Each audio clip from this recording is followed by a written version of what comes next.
Wang Lin mengerutkan kening saat dia bersembunyi di dalam gunung salju.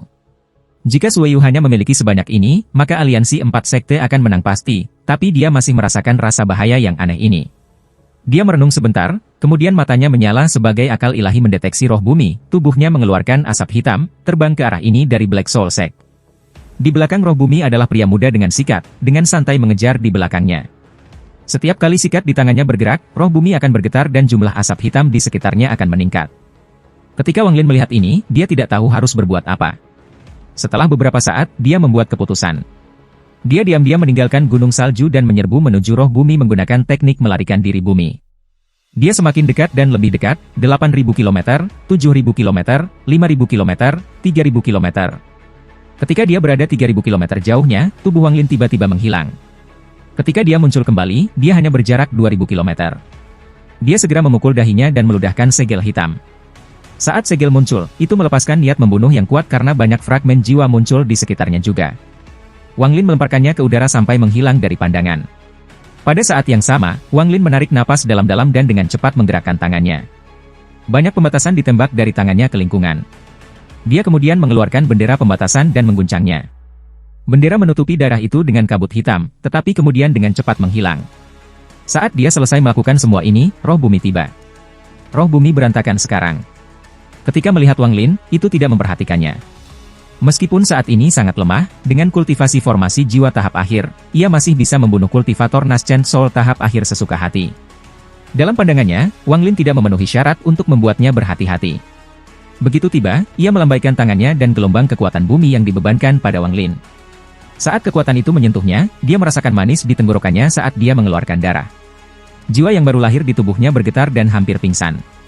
Roh bumi mengerutkan kening, tapi itu tidak berhenti sama sekali. Kemudian, darah Wang Lin terbatuk-batuk menjadi kabut darah dan menghilang ke udara. Pada saat yang sama, sejumlah besar kabut hitam muncul. Lengan-lengan asap yang membatasi keluar dan mengelilingi roh bumi. Tak lama setelah itu, 8 cincin pembatasan hitam muncul, membentuk kandang dengan bendera pembatasan untuk menjebak roh bumi. Wang Lin segera mundur. Dia tahu bahwa dengan tingkat kultivasinya, dia tidak bisa menahan roh bumi sama sekali. Tapi dia tidak berniat melawannya sendiri, dia hanya perlu menahan roh bumi di sini sampai pemuda dengan sikat tiba. Pertempuran akan berakhir kemudian. Roh bumi memperhatikan niat Wang Lin. Itu mengeluarkan raungan dan menabrak cincin pembatasan sementara benar-benar mengabaikan asap pembatasan. Sebenarnya, roh bumi tidak terpengaruh oleh asap pembatasan. Saat asap memasuki tubuhnya, itu seperti roh bumi melahapnya. Dengan bantingan pertama, sejumlah besar asap hitam menghilang dan suara berderak renyah datang dari dalam. Hati Wang Lin sakit. Dia tahu bahwa retakan telah muncul pada bendera pembatasan. Roh bumi mengeluarkan raungan lagi. Itu tidak menembus pertama kali, jadi itu menabrak kandang lagi. Kali ini, semua asap hitam dihancurkan. Meskipun bendera pembatasan tetap utuh, ada lebih banyak retakan di sana sekarang. Mata Wang Lin menyala. Pria muda dengan kuas tinta tiba tepat ketika roh bumi akan dibanting untuk ketiga kalinya. Mata pemuda itu masih tertutup saat tangannya bergerak dengan kuas. Meskipun kelihatannya lambat, dia memindahkannya dengan sangat cepat sampai diarahkan ke roh bumi. Tiba-tiba, roh bumi mengeluarkan teriakan yang menyedihkan ketika bahkan lebih banyak asap hitam keluar dari tubuhnya, melemahkannya dengan parah. Itu mengungkapkan tatapan keras kepala. Tidak mau menyerah, itu akan membanting yang ketiga kalinya. Wang Lin diam-diam menghela nafas. Dia mengarahkan tangannya ke udara dan segel hitam jatuh dari langit. Niat membunuh bercampur dengan pecahan jiwa turun seperti langit runtuh. Wajah roh bumi tiba-tiba menjadi sangat serius karena tubuhnya berubah menjadi lumpur hitam. Itu berusaha untuk membungkus segel hitam. Pada saat itu, pemuda itu membuka matanya, yang mengungkapkan cahaya misterius. Tangannya bergerak lagi, menyebabkan sejumlah besar lumpur hitam yang diciptakan oleh roh bumi menghilang. Tekanan segel hitam itu menghantam bumi roh, menyebabkannya mengeluarkan jeritan yang menyedihkan ketika benda itu berputar. Kembali ke bentuk manusia. Namun, roh bumi tidak setengah transparan. Seolah-olah itu akan menghilang jika angin bertiup di atasnya. Roh bumi mengungkapkan ekspresi putus asa ketika pemuda itu mengangkat tangannya. Dia akan melambaikan sikat lagi. Wang Lin segera masuk ke bendera pembatasan dan menunjuk alisnya. Kekuatan hisap yang kuat muncul dan langsung menghisap roh bumi ke alis Wang Lin. Wang Lin tidak punya waktu untuk memeriksanya setelah diserap ke dalam surga yang menantang manik. Dia menghisap segel hitam itu kembali dan melambaikan tangannya untuk meletakkan bendera pembatasan kembali ke dalam tasnya. Semua ini dilakukan dengan sangat cepat. Setelah itu, dia tidak ragu untuk berteriak, Junior adalah murid White Cloud Sect. Tuanku adalah King Song. Dengan itu, indera ilahi memasuki tasnya memegang untuk mengendalikan ukiran pria tua itu untuk melepaskan sepotong waktu berlalu sebelum berbalik dan pergi. Pria muda itu menatap Wang Lin dengan tatapan dingin, tapi tangannya tidak bergerak. Setelah beberapa saat, dia berbalik dan pergi. Wang Lin terbang sejauh 10.000 km saat berjaga-jaga sebelum berhenti. Hanya ketika dia menyadari bahwa pemuda itu tidak mengejar, dia akhirnya menghela nafas lega. Wang Lin mengambil banyak risiko untuk mencuri roh bumi ini dari genggaman orang lain. Dia memutuskan untuk tidak mengambil risiko mencoba mendapatkan roh unsur lainnya. Itu akan terlalu berbahaya, jika dia melakukan satu kesalahan, dia akan mati. Juga, kerusakan pada bendera pembatasan menyebabkan hatinya sakit. Tersembunyi di dalam gunung salju, Wang Lin memeriksa surga yang menentang manik dan menemukan bahwa unsur bumi telah terisi penuh. Sekarang dia hanya membutuhkan kayu dan logam untuk menyelesaikan manik yang menantang surga. Pada saat ini, tanah berguncang dan tak terhitung patung es ular dengan tangan manusia keluar dari tanah. Patung-patung ini adalah benda misterius yang ditemukan Wang Lin tersembunyi lebih dari 5.000 km di bawah tanah. Satu persatu, patung-patung itu naik menembus tanah yang tertutup salju. Jika seseorang melihat dari atas, mereka akan melihat bahwa patung-patung ini membentuk sebuah gambar. Gambar ini terlihat persis sama dengan ular dengan kepala yang digambarkan pada patung es. Patung es mulai bersinar saat mereka semua tiba-tiba naik ke udara. Semua patung es di seluruh aliansi 4 sekte terbang ke udara dengan kecepatan yang tak terbayangkan dan semua keretakan di langit selain yang ada di tengah menghilang. Tak lama kemudian, aura biru gelap yang kuat dan kuat keluar dari celah di tengah. Begitu aura muncul, ia dengan cepat menyebar dan mengelilingi daerah 10.000 km di sekitarnya. Beberapa kultivator Forsake Alliance tidak dapat menghindar dengan cukup cepat dan terkena aura biru gelap ini. Mereka segera membeku dan berubah menjadi patung es. Bahkan Ancient Souls mereka benar-benar membeku di tempatnya. Adegan aneh ini menyebabkan para kultivator Forsake Alliance di sekitarnya terkejut. Selanjutnya, pahatan es yang melayang di udara mencair. Dalam beberapa napas pendek, mereka semua meleleh sepenuhnya. Seolah-olah mereka tidak pernah ada di sana. Ketika mereka menghilang, tekanan kuat keluar dari keretakan di tengah. Makhluk seukuran gunung kecil dengan tubuh ular perlahan turun dari celah. Saat makhluk ini muncul, aura biru gelap menjadi lebih padat dan menyebar lebih jauh. Tidak peduli apa yang disentuhnya, semuanya akan membeku menjadi balok es. Wang Lin menghirup udara dingin dan tanpa dunia meninggalkan gunung salju. Tidak lebih dari 3 napas setelah dia pergi, aura biru menyapu dan mengubah gunung salju menjadi gunung es. Pada saat ini, makhluk dengan tubuh ular sudah turun di tengah jalan. Anehnya, bagian atas adalah manusia. Wang Lin sudah berharap bahwa makhluk itu akan sama dengan patung es. Meskipun dia sudah memberitahu Yao Wutai tentang masalah ini, apakah aliansi 4 sekte melakukan apa-apa tentang itu bukan urusan Wang Lin. Wang Lin berlari sampai aura biru berhenti menyebar, lalu dia berhenti dan menatap langit dengan wajah suram. Pada saat ini, Yao Wutai, yang berdiri di atas kepala naga, mendengus dingin. Tiba-tiba, naga hitam di bawahnya terbang ke udara. Itu membuka mulutnya, yang terlihat seperti bisa melahap langit, dan menyerbu ke arah makhluk yang turun. Aura biru gelap tidak memiliki efek pada naga hitam. Namun, ketika naga hitam menerjang ke arah makhluk itu, suara dingin datang dari dalam celah. Tuan Utusan, Suzaku berjanji untuk membantu kami sekali, jadi aku memintamu sekarang untuk membunuh naga hitam ini. Ketika kata-kata itu keluar, seorang wanita berjubah putih dengan rambut panjang mengalir-mengalir keluar dari celah. Wanita ini sangat anggun. Kelihatannya tidak ada rasa dingin yang keluar dari tubuhnya, tetapi matanya mengungkapkan bahwa dia adalah orang yang sangat gigih. Saat wanita itu muncul, semua orang, bahkan orang bodoh, dapat melihat sekilas perbedaan antara dirinya dan wanita sebelumnya terlalu hebat. Rasanya seperti membandingkan bulan yang cerah dengan kunang-kunang. Setelah wanita ini muncul, dia melambaikan tangannya dan 4 sinar cahaya terbang ke arahnya dari 4 arah yang berbeda. Itu adalah roh unsur logam, kayu, air, dan api. Alis wanita itu berkerut. Ada yang hilang. Gurunya pernah memberitahunya bahwa Vive Elemental Spirit-nya muncul ketika dia dilahirkan untuk melindunginya selamanya. Vive Elemental Spirit tidak berada pada tahap akhir dari formasi jiwa ketika mereka terbentuk. Mereka tumbuh bersama Red Butterfly.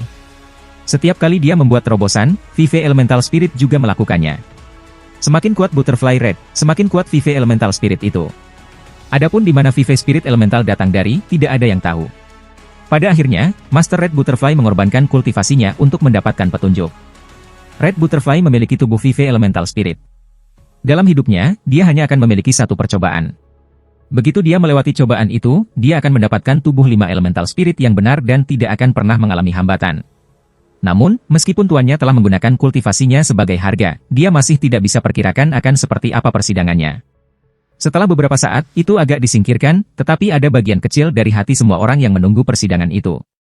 Tepat sebelum ini perang, Tuan Red Butterfly tiba-tiba memiliki visi. Dengan menggunakan kesempatan ini, dia bisa mengetahui sedikit tentang persidangannya.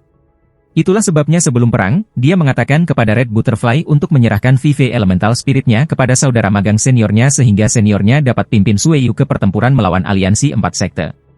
Sebenarnya, semua ini berjalan sesuai rencana tuannya. Menggunakan seniornya sebagai penggantinya, Red Butterfly dapat menghindari uji coba ini. Akibatnya, begitu seniornya meninggal, persidangannya akan berakhir dan jalannya di masa depan akan tanpa hambatan. Inilah sebabnya dia keluar dari keretakan. Tetapi pada saat ini, ketika dia mengetahui bahwa salah satu dari 5 elemental spirit hilang, hatinya tiba-tiba merasa ada sesuatu yang tidak beres dan ekspresinya menjadi suram. Ada 8 orang berdiri di belakangnya.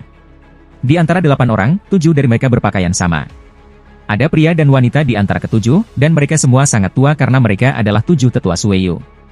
Bahkan setelah Red Butterfly memasuki Suzaku, ketujuh ini masih akan mengikutinya dan bertindak sebagai pengawalnya. Orang terakhir adalah pria parubaya yang mengenakan jubah hitam. Wajah orang ini kuning pucat, membuatnya terlihat sangat sakit. Dia mengangguk malas setelah mendengar wanita itu berbicara, lalu mengambil langkah ke depan dan segera tiba di antara naga hitam dan makhluk ular. Dia memandangi naga hitam itu dan tersenyum. Aku tidak punya hak untuk membunuh naga ini, tapi aku bisa menghapus garis keturunan. Dengan itu, dia melambaikan tangan kanannya, menyebabkan tubuh Yo Wutai gemetar dan mengeluarkan seteguk darah. Dia merasakan kehadiran kekuatan yang kuat. Kekuatan ini membuat tubuhnya menembak ke kejauhan seperti meteor. Darah Yo Wutai terbatuk-batuk menjadi setetes darah ungu di tangan pria paruhbaya itu. Kemudian dia menjentikan tetesan darah ke alis naga hitam. Naga hitam mengeluarkan raungan yang penuh dengan kesedihan, tetapi di samping kesedihan itu ada perasaan pembebasan. Naga itu memandang ke tanah, lalu seluruh tubuhnya tiba-tiba berhenti bergerak ketika jiwa naga terbang keluar dan menghilang di kejauhan. Naga hitam dengan cepat berubah menjadi gunung setelah kehilangan jiwa naga dan jatuh kembali ke tanah. Naga hitam tidak lagi melindungi aliansi 4 sekte. Saat gunung itu jatuh, bunyi yang dihasilkan seperti sinyal yang memberitahu Forsake Alliance bahwa mereka sudah ditakdirkan. Pria parubaya itu mendesah. Dia kembali ke sisi wanita itu dan terus terlihat sakit-sakitan. Akhirnya, makhluk ular dengan bagian atas manusia sepenuhnya turun dari keretakan. Wanita berjubah putih itu mendarat dengan lembut di atas kepala makhluk ular itu. Dia menunjuk ke tanah dan makhluk ular itu meludahkan aura biru gelap. Saat aura ini muncul, itu mulai menyebar seperti orang gila.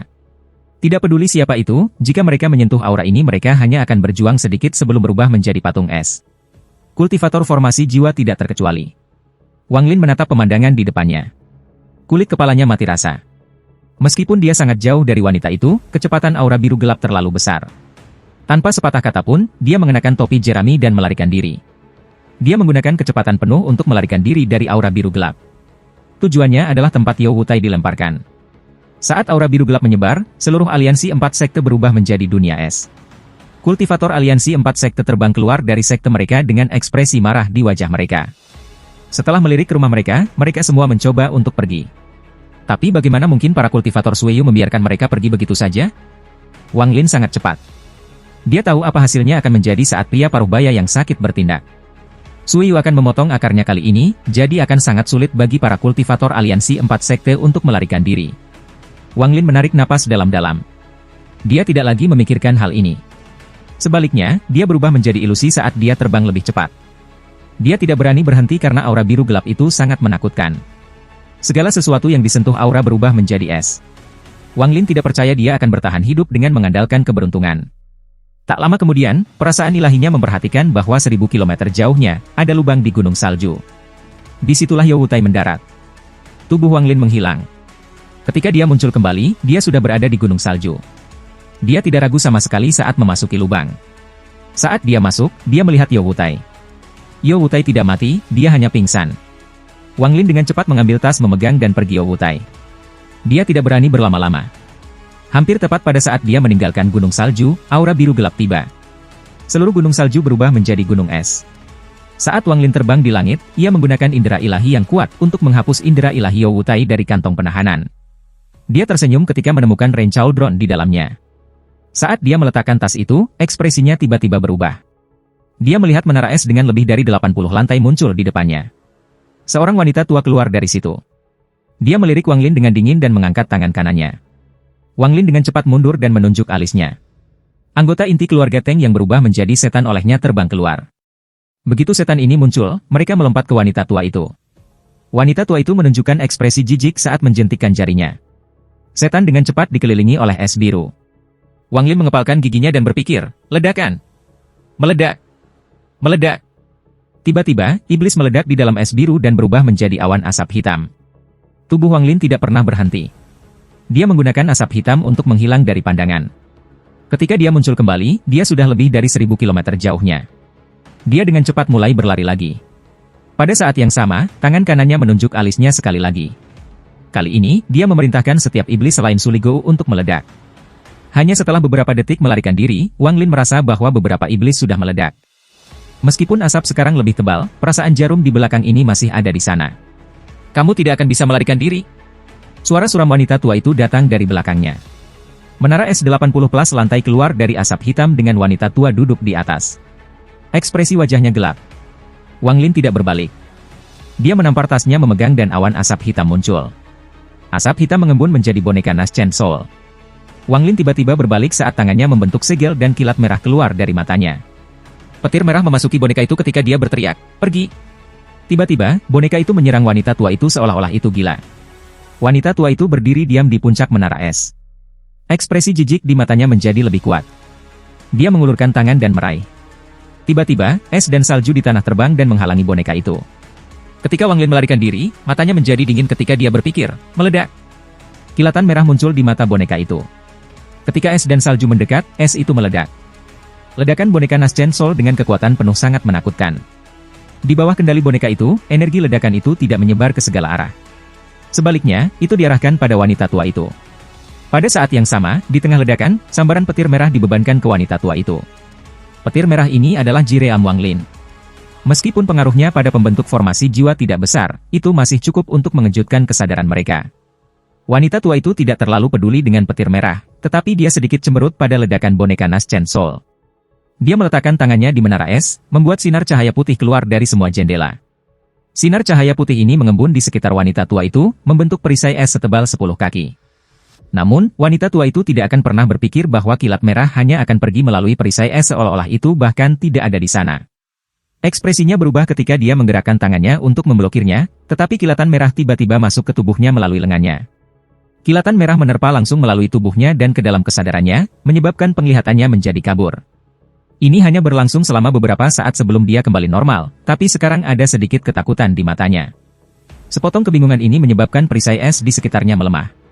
Tanpa kendali wanita tua itu, perisai es menyerap beberapa kerusakan yang menyebabkannya runtuh. Sisa ledakan itu langsung mengenai wanita tua itu. Pada saat itulah wanita tua itu sadar kembali. Dia mendengus dingin dan jubah putihnya mengembang. Dengan beberapa suara letusan, ledakan boneka itu terhenti oleh formasi misterius pada jubah putihnya. Setelah asap menghilang, wanita tua itu menghirup udara dingin. Dia kembali ke menara esnya tanpa sepatah kata pun dan akan pergi. Tapi sudah terlambat. Sebelumnya, ketika Wang Lin mengeluarkan boneka itu, dia membuat keputusan. Saat ini, ia berada di titik hidup dan mati. Wanita tua itu jelas bukan kultivator formasi jiwa tahap awal, dia sangat mungkin berada di puncak pertengahan panggung. Teknik wanita tua ini harus mengandung domainya, jadi jika dia tertangkap, itu akan terlalu berbahaya. Kesenjangan antara tingkat kultivasi mereka terlalu besar, jadi bahkan jika dia berlari, dia tidak lebih cepat. Mata Wang Lin menjadi penentu saat dia membuat keputusan. Dia harus menyelesaikan ini dengan cepat atau yang lain begitu para kultivator Sueyu lainnya tiba, akan sangat sulit untuk melarikan diri. Dia harus mengambil kemenangan secepat mungkin sebelum wanita tua itu menganggapnya sebagai ancaman. Wang Lin tidak ragu sama sekali. Saat dia membuang boneka Nas Chen Soul, dia mengambil napas dalam-dalam dan seutas benang tipis perlahan keluar dari tangannya. Sepotong pembalasan ilahi. Selain itu, dia juga bisa bersembunyi di dalam surga menantang manik. Namun, itu adalah pilihan terakhirnya karena dia lebih suka menggunakan sepotong pembalasan ilahi ini daripada membiarkan wanita tua itu melihat surga menantang manik-manik. Manik-manik yang menentang surga adalah rahasianya yang paling dirahasiakan dan tidak seharusnya terpapar. Tetapi jika dia tidak memiliki sepotong pembalasan ilahi ini, dia tidak akan punya pilihan selain untuk memasuki surga menantang manik. Wang Lin menggunakan saat wanita tua itu bingung oleh alam Ji untuk mengaktifkan sepotong retribusi ilahi. Sepotong retribusi ilahi ini adalah AC Wang Lin yang telah membantunya bertahan dari banyak krisis, tetapi untuk hidup, ia masih menggunakannya hari ini. Itu bukan dia tidak mempertimbangkan menggunakannya untuk mengancamnya, itu karena ada banyak kultivator Sueyu di sini. Dia bisa mengancamnya, tetapi begitu dia pergi dan membawa lebih banyak kultivator, dia akan berada dalam situasi yang sangat berbahaya. Jadi situasi yang ideal adalah membunuhnya dengan sepotong retribusi ilahi bahkan sebelum dia menyadarinya. Meskipun dia merasa agak patah hati ketika menggunakannya, Wang Lin bukan orang yang bimbang. Sepotong retribusi ilahi menghilang dan awan merah muncul di langit. Awan ini muncul dengan sangat misterius. Hampir dalam sekejap, awan merah menutupi langit. Adapun aura biru tua, itu benar-benar tidak bisa dibandingkan dengan awan merah. Aura biru gelap bergerak keluar dari jalan awan merah seolah-olah itu tidak berani menghalangi jalan mereka. Ini adalah adegan yang dilihat wanita tua itu begitu dia pulih dari serangan Wang Lin. Dia tidak segera mengenali apa ini, tapi begitu dia melihat awan merah, dia merasa takut, jadi dia tidak ragu untuk bersembunyi di dalam menara es. Pada saat ini, Red Butterfly berjubah putih memandangi awan merah dengan tatapan ingin tahu. Pria parubaya yang sakit-sakitan di belakangnya tiba-tiba menjadi sangat waspada. Wajahnya yang sakit benar-benar menghilang saat dia menatap awan merah. Dia tidak mengatakan sepatah kata pun. Dia benar-benar meninggalkan pekerjaannya melindungi kupu-kupu merah untuk pergi ke awan merah. Wajah Wang Lin pucat dan tangan kanannya bergetar ketika dia melihat wanita tua itu melarikan diri ke menara es. Matanya menyala ketika dia mengendalikan awan merah dan menunjuk ke menara es. Tiba-tiba, sambaran petir merah muncul di awan merah. Petir merah ini sangat cepat. Pada saat yang hampir bersamaan, ia mendarat di menara es. Sepotong petir merah itu tampaknya telah memicu sisa awan. Suara gesekan bisa terdengar di dalam awan saat petir merah berkumpul untuk membentuk sambaran petir ungu yang setebal lengan sebelum jatuh dari langit. Wanita tua itu akan menghindar di dalam menara es ketika dia menyadari bahwa sekelilingnya dikunci oleh kekuatan penghancur, membuatnya tidak bisa bergerak. Ekspresi keputusasaan muncul di wajahnya. Dia tidak akan pernah berharap untuk menarik pembalasan ilahi ketika dia pergi untuk mengejar Junior Naschen Soul belaka. Tidak peduli seberapa bodohnya dia menyadari bahwa ini adalah pembalasan ilahi mistis. Pembalasan ilahi ungu menabrak menara es. Menara es dan wanita tua itu menghilang tanpa jejak. Seolah-olah mereka tidak pernah ada. Wang Lin menarik napas dalam-dalam dan mengarahkan pandangan menyesal pada pembalasan ilahi. Tetapi dia tahu bahwa ini bukan waktunya untuk berlama-lama, jadi dia berbalik dan melarikan diri. Tapi setelah bergerak hanya 100 kaki, dia melihat indera ilahi yang kuat menyapu olehnya. Pada saat itu, topi jerami di kepalanya bersinar dan perasaan ilahi itu dengan cepat mundur. Tiba-tiba, energi panas memancar dari kepala jerami dan memasuki kepalanya. Itu menunjukkan gambar pria parubaya yang menghancurkan naga dengan cepat mendekat. Wang Lin ketakutan dan tidak punya waktu untuk kagum pada kemampuan topi jerami. Dia dengan cepat mengarahkan jarinya ke alisnya dan menghilang ke surga menentang ruang manik. Setelah kilat ilahi ungu menghancurkan menara es dan wanita tua, itu mulai menghilang perlahan. Awan merah di langit juga mulai bubar, tetapi tepat pada saat ini, pria parubaya dari Suzaku tiba. Matanya tampak gila ketika dia menatap awan merah. Kemudian dia mengeluarkan raungan dan aura yang tak terbayangkan menyebar dari tubuhnya. Tiba-tiba, awan merah yang menghilang mulai bergerak lagi. Seolah-olah itu mencoba mengembun sekali lagi. Namun, tanpa sepotong retribusi ilahi untuk membimbingnya, awan merah tidak bisa lagi mengembun lagi. Pria parubaya itu sangat khawatir tentang awan merah. Dia tahu bahwa ini adalah kesempatan yang sangat langka baginya. Jika dia melewatkan kesempatan ini, dia tidak tahu apakah dia akan menemukan sesuatu yang sebagus ini dalam hidupnya lagi. Namun, awan merah tidak bisa lagi mengembun dan dia hanya bisa menyaksikan saat mereka menghilang. Rasanya seperti melihat segunung emas dan perak di hadapan kamu, tetapi ketika kamu meraih untuk mengambilnya, kamu memperhatikan bahwa ada celah yang tidak dapat diseberangi antara itu dan kamu. Cemas, pria parubaya itu sedikit jarinya dan menggambar simbol darah. Simbol terbang satu persatu ke awan merah. Secara bertahap, semakin banyak simbol darah memasuki awan merah. Akhirnya, kecepatan menghilangnya awan merah tampak melambat. Pria parubaya itu rileks sesaat sebelum wajahnya menjadi jelek lagi. Awan merah sudah sangat lemah dan hampir menghilang, tetapi mereka distabilkan oleh simbol darah. Namun, aura biru tua tiba-tiba masuk karena sekarang lebih kuat dan mempercepat disipasi awan merah. Melihat awan merah dengan cepat menghilang hingga hanya ada satu yang tersisa, pria parubaya itu membiarkan raungan marah saat dia menerjang ke tengahnya. Saat tubuhnya memasuki awan merah, sambaran petir ungu memasuki tubuhnya. Dia merasakan sakit, tetapi juga sangat nyaman ketika kilat menyambarnya. Namun, ini hanya berlangsung untuk waktu yang sangat singkat karena awan merah dengan cepat menghilang. Pria parubaya itu menatap langit dengan tercengang, wajahnya sangat suram. Sebelumnya, ketika indera ilahinya menyapu, ia hanya menemukan menara es dan cahaya keemasan. Cahaya itu menyebabkan rasa ilahi merasakan rasa sakit, jadi dia menarik kembali. Setelah itu, dia tidak bisa merasakan cahaya keemasan itu lagi. Setelah merenung sebentar, dia menggenggam tangannya dan berteriak, "Rekan kultivator yang menarik pembalasan ilahi, aku Uzi dari Suzaku. Aku ingin meminta rekan kultivator untuk menarik pembalasan ilahi lagi. Aku akan menghadiahimu dengan baik." Setelah waktu yang lama dan masih tidak ada jawaban, lelaki parubaya itu menghela nafas. Dia mengulurkan tangan dan meraih udara. Ada teriakan saat lengan raksasa yang tertutupi aura biru terbang ke arahnya. Lengan itu mendarat di tangannya dan kemudian berubah menjadi debu.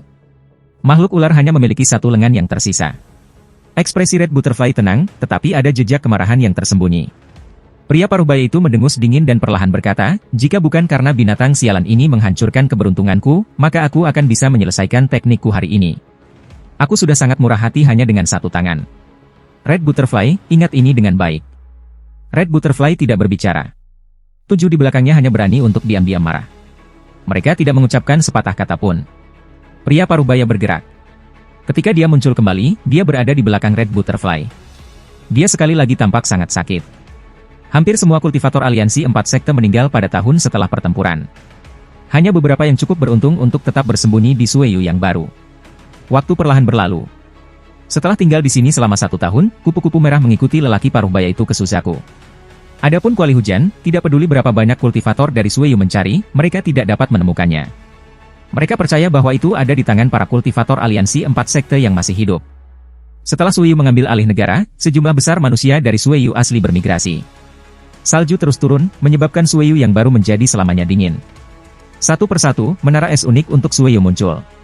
Setelah 3 tahun, tanah ini sepenuhnya milik Sueyu. Waktu cepat berlalu. 5 tahun kemudian, di tempat 30.000 km dari perbatasan Sueyu, cahaya berwarna pelangi berangsur-angsur mengembun. Itu Wang Lin. Manik yang menantang surga telah mengalami perubahan misterius setelah menyerap roh bumi.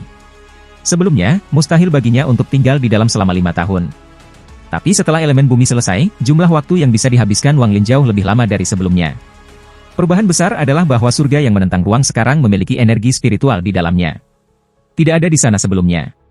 Energi spiritual ini jauh lebih murni daripada energi spiritual di luar. Meskipun Wang Lin tidak pernah merasakan energi spiritual celestial, ia merasa bahwa energi spiritual di dalam manik itu sedikit kurang murni daripada energi spiritual celestial. Selain semua ini, perubahan yang paling penting adalah bahwa semua dari sumber cahaya kecil di dalam surga yang menantang manik telah berkumpul bersama dan membentuk 5 masa besar cahaya di langit. Di antara 5 masa cahaya, 3 di antaranya bersinar terang, salah satunya hanya bersinar sedikit, dan yang terakhir sangat redup, tanpa warna apapun. Wang Lin telah menghabiskan bertahun-tahun di dalam surga menantang manik-manik mengamati masa cahaya. Dengan persepsinya, ia menyadari bahwa 5 masa cahaya ini terkait dengan unsur-unsur. Sangat mungkin bahwa 5 masa cahaya ini terbuat dari energi unsur yang dikumpulkan oleh surga yang menantang manik-manik. 3 yang bersinar terang adalah elemen air, tanah, dan api. Yang setengah bersinar adalah elemen kayu. Adapun cahaya yang benar-benar redup, itu adalah elemen logam. Selama bertahun-tahun, Wang Lin menghabiskan waktu mengamati langit yang menentang manik, ia merasakan perasaan yang sangat misterius dari cahaya. Seolah-olah mereka masih hidup. Jika seseorang yang tingkat kultivasinya lebih tinggi dari Wang Lin ada di dalam beat, mereka akan kesulitan melihat ini. Wang Lin bisa memperhatikan ini saat dia mengolah domain hidup dan matinya sendiri.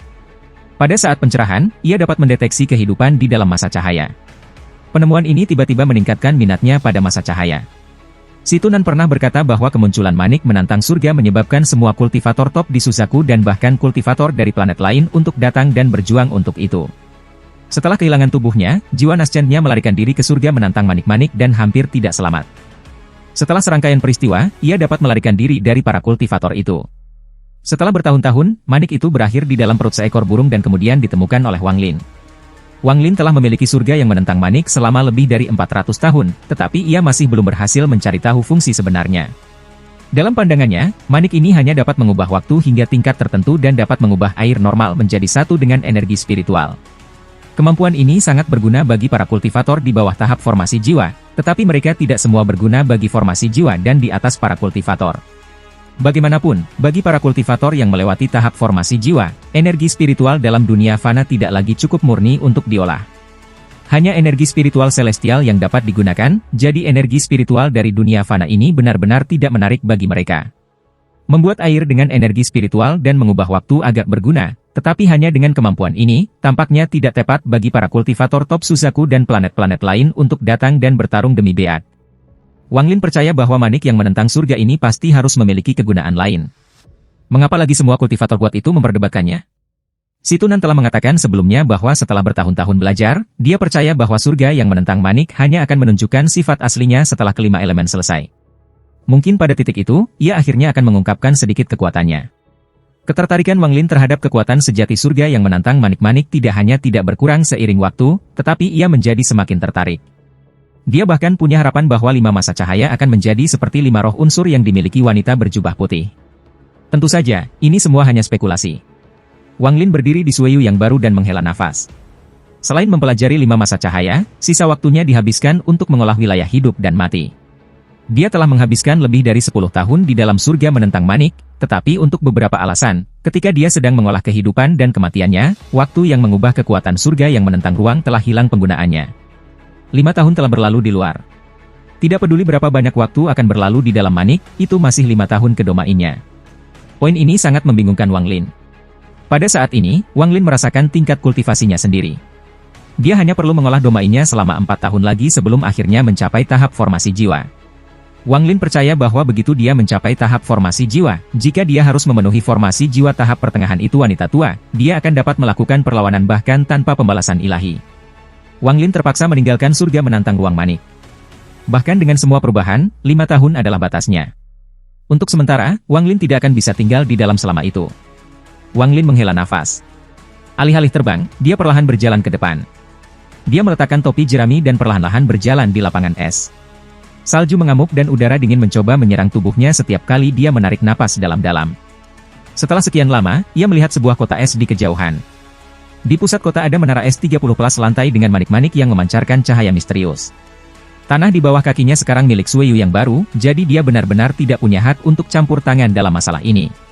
Dia hanya ingin menemukan tempat yang tenang untuk menghabiskan 4 tahun ke depan untuk mencapai tahap formasi jiwa. Ketika Wang Lin tiba di kota es, dia tampak tidak berbeda dari manusia. Sueyu juga punya manusia. Setelah mereka bermigrasi ke tanah baru, mereka membangun kota-kota baru dengan bantuan para kultivator. Wang Lin diam-diam muncul di dalam kota. Saat dia melihat semua rumah es, dia tidak bisa menahan diri kecuali merasa berada di tempat asing. Tidak banyak orang berjalan di luar dan di sana tidak banyak penginapan atau restoran. Pemandangan paling umum di kota itu adalah toko-toko pahatan es. Di luar hampir setiap rumah ada seseorang yang mengukir balok es raksasa dengan pahat, menciptakan pahatan es yang sangat kasar. Ada sesuatu yang aneh pada orang-orang ini. Sepanjang jalan, tidak ada yang berbicara sama sekali. Mereka semua bergegas ke suatu tempat atau fokus pada ukiran es. Juga, setiap kali patung es selesai, semua manusia terdekat akan membantu memindahkannya ke menara es. Setelah meninggalkan pahatan es di sana, seseorang dari menara akan keluar untuk menerimanya. Wang Lin merenung sedikit. Penampilannya tampak agak tidak pada tempatnya, jadi yang lain sudah memperhatikannya. Dia menghela nafas dan berbalik untuk pergi. Begitu dia mencapai daerah terpencil, dia menghilang. Dalam sekejap mata, 1 tahun berlalu. Selama tahun ini, Wang Lin telah melakukan perjalanan ke Sueyu dan telah memasuki hampir setiap kota. Orang-orang tidak lagi memperhatikan dia ketika dia mulai berpakaian seperti manusia Sueyu lainnya setelah pergi ke kota pertama. Dia sekarang mengenakan pakaian yang terbuat dari bulu binatang dan topi hewan yang gagal. Wang Lin belajar banyak tentang Sueyu selama 1 tahun di sini. Manusia Sueyu hanya ada untuk membuat pahatan es untuk para kultivator. Mereka menciptakan pahatan es untuk ditukar dengan apa yang mereka butuhkan untuk hidup. Tidak ada keluarga kerajaan atau yang serupa dengan mereka di Sueyu. Sebaliknya, masing-masing kota milik seorang kultivator yang kuat. Wang Lin telah menemukan apa gunanya patung-patung es itu tahun lalu. Para kultivator akan mengambilnya, menempatkan formasi di atasnya, dan kemudian menggunakan teknik khusus untuk menghidupkannya, menjadikannya seperti boneka. Metode ini sangat misterius. Itu membutuhkan penggunaan esensi inti dari kultivator Sueyu. Wang Lin telah mempelajarinya untuk waktu yang lama dan masih tidak dapat mempelajari apapun. Adapun untuk patung es sendiri, sejumlah besar dari mereka dijual ke negara lain. Harga mereka bervariasi tergantung pada tingkat kultivasi patung es yang ditampilkan. Patung es paling mahal adalah tingkat Naschen Soul. Wang Lin hanya melihat beberapa dibuat di semua kota yang dia kunjungi. Tingkat kegagalan untuk membuat satu sangat tinggi. Adapun patung es formasi jiwa, Wang Lin masih belum menemukan kota yang bisa menghasilkan satu. Jenis boneka itu mungkin sangat sulit untuk diproduksi, atau bahkan tidak mungkin. Jika mereka bisa dengan mudah membuatnya, maka kekuatan para kultivator Sueyu akan mencapai tingkat yang tak terbayangkan.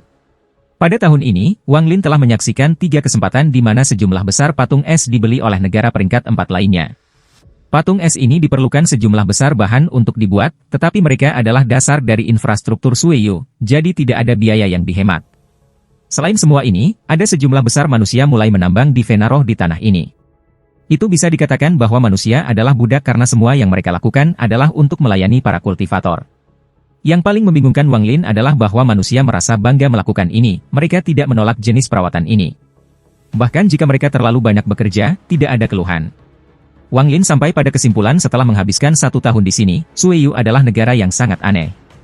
Ada satu hal lagi yang mengejutkan Wang Lin, semua manusia membawa patung es kecil bersama mereka. Patung-patung es ini terhubung dengan kultivator yang paling kuat di kota masing-masing. Tidak peduli seberapa lelah mereka atau bahkan jika mereka sekarat, setiap pagi dan sore mereka akan mengeluarkan patung es kecil untuk berdoa. Mereka akan berlutut di tanah dengan pengabdian penuh. Semua hal yang tidak dapat dipercaya ini menyebabkan Wang Lin memiliki perasaan yang sangat aneh tentang Sueyu. Negara ini, sama seperti salju dan es yang menyelimutinya, tidak memiliki tanda-tanda kekuatan atau kehidupan. Langit juga sama. Ada perasaan menjemukan dimanapun dia pergi. Setelah 1 tahun perjalanan, Wang Lin memilih sebuah kota kecil. Meskipun dia tidak menyukai kota ini, teknik memahat es benar-benar menarik perhatiannya. Wang Lin membuat ukiran kayu, jadi jika dia bisa mempelajari teknik ini dan menggunakannya pada ukiran kayu, dia akan memiliki yang lain senjata. Selain itu, ada alasan penting lain yang membuat Wang Lin tidak ingin meninggalkan tempat ini.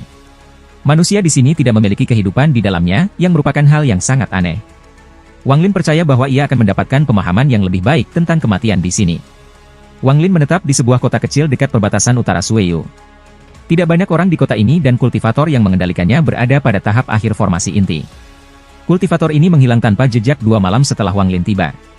Namun, tidak ada seorang pun selain Wang Lin yang tahu tentang kepergiannya.